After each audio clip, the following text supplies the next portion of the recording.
မိတ်ဆွေတို့အသုံးပြုတဲ့ဖုန်းထဲမှာမလိုအပ်တဲ့ file တွေပြည့်နေတယ်ဖုန်း storage ပြည့်နေတာမလို့ဖုန်းကလေးနေတယ်ဆိုတဲ့သူတွေအတွက်ဖုန်းတန်ရှင်းရလုပ်တဲ့နည်းလေးကိုပြပြပေးပါမယ်ဒီဗီဒီယိုလေးကိုစောင့်ကြည့်ပြီးတော့ပါ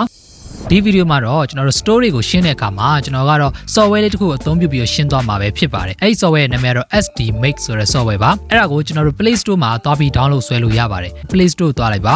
သွားပြီးတော့ကျွန်တော်တို့ဒီမှာ SD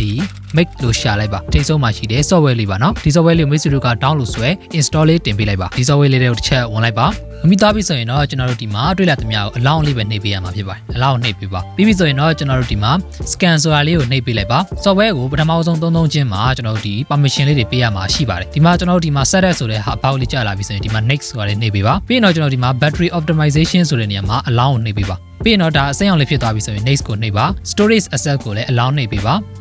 permission ကိုလည်းကျွန်တော် allow လုပ်ပေးရမှာဖြစ်ပါတယ် allow ရတဲ့ဒီလိုမျိုးတွေ့ပြီဆိုရင်ကျွန်တော်တို့က SD Make ဆိုတဲ့ software လေးလိုက်ရှာပြီးတော့ဒီဘက်က cloud လေးကိုဖွင့်ပေးလိုက်ပါပြီးရင်တော့အစိမ်းအောင်လေးဖြစ်ပြီဆိုရင် next နေပါဒါကတော့ SD Make ကိုဆက်သက်လိုက်ခြင်းသုံးတဲ့အခါမှာ permission လေးတွေတောင်းတာပဲဖြစ်ပါတယ်ဒါဆိုရင် done ဖြစ်ပါပြီဒါဆိုရင်တော့ကျွန်တော်တို့အကုန်လုံးစပြီး scan ဖတ်ပါပြီအကုန်လုံး scan ဖတ်ပြီးသွားပြီဆိုရင်တော့ကျွန်တော်တို့ရှင်းလို့ရတဲ့ file ပမာဏကိုအောက်မှာပြပါတယ်ဒီမှာ run down ဆိုပြီး 6.41 GB down ရှိတယ်ပေါ့နော်ကျွန်တော်ဒီအောက်ကဒီ run down ဆိုတာလေးနှိပ်လိုက်ပါပြီးရင်တော့ run ကိုနှိပ်လိုက်ပါ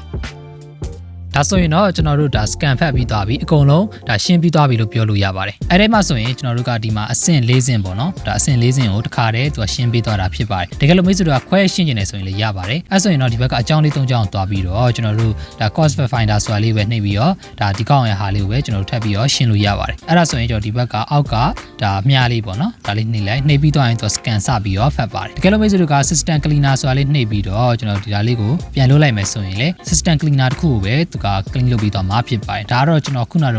clean လုပ်ပြီးသားဖြစ်တဲ့အတွက်ဒါလုပ်စရာမလိုတော့ပါဘူးဒီ estimate software ကကျွန်တော်တို့ဖုန်းထဲမှာရှိတယ်ဒါမလိုအပ်တဲ့ file တွေ junk file တွေဒါတွေအကုန်လုံးကိုသူကစုပြီးတော့ဖြတ်ပေးသွားမှာပဲဖြစ်ပါတယ်ကျွန်တော်ဖုန်းတွေကအဓိက file တွေကိုသူကဖြတ်ပေးသွားမှာမဟုတ်ပါဘူးအသက်ချက်ကတော့ phone storage ပြည့်နေလို့ဖုန်းကလေးလာပြီဆိုတဲ့သူတွေအတွက်ဒီ software လေးကအကူအညီပေးပါလိမ့်မယ်နောက်တစ်ခုအနေနဲ့ကျွန်တော်တို့ဖုန်းထဲမှာရှိတယ်ကျွန်တော် bloatware လို့ခေါ်တယ်ဒါဖုန်းဝယ်ပြီးချင်းမှာပါလာတဲ့ application ကိုလည်းကျွန်တော်ဒီကနေသွားဖြတ်လို့ရပါတယ်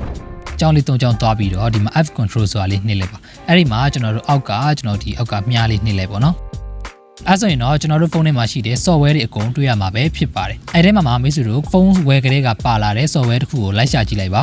Okay ကျွန်တော်တို့ဒါဖုန်းထဲမှာပါတဲ့ဒါ calculator app ပေါ့နော်ဒီ calculator ဆိုတာလေးသွားပြီးတော့ဖြတ်ကျင်နေဆိုရင်အောက်က delete ဆိုတာလေးနှိပ်လိုက်ပါဒါဆိုရင်ပြတ်သွားမှာပဲဖြစ်ပါတယ်ဒါတော့ကျွန်တော်တို့ဖုန်းထဲမှာဒါဖုန်းဝယ်ကလေးကပါတဲ့ bloatware လို့ခေါ်တယ်ပေါ့နော်ဒါ Android ဒါ software တွေကိုဖြတ်လို့ရတယ်ပေါ့နော်ဒီဗီဒီယိုလေးကမိတ်ဆွေတို့အသုံးဝင်နေဆိုရင်တော့ like ပေးခဲ့ပါ comment မှာလည်း okay လို့ရေးခဲ့ပါကျွန်တော်တို့ idea knowledge share ဒီမှာလေ့လာနိုင်တဲ့ online သင်တန်းတွေကိုဒီဗီဒီယိုရဲ့ description မှာရေးပေးထားပါတယ်နောက်ထပ်ဗီဒီယိုမှာပြန်တွေ့ပါမယ် bye bye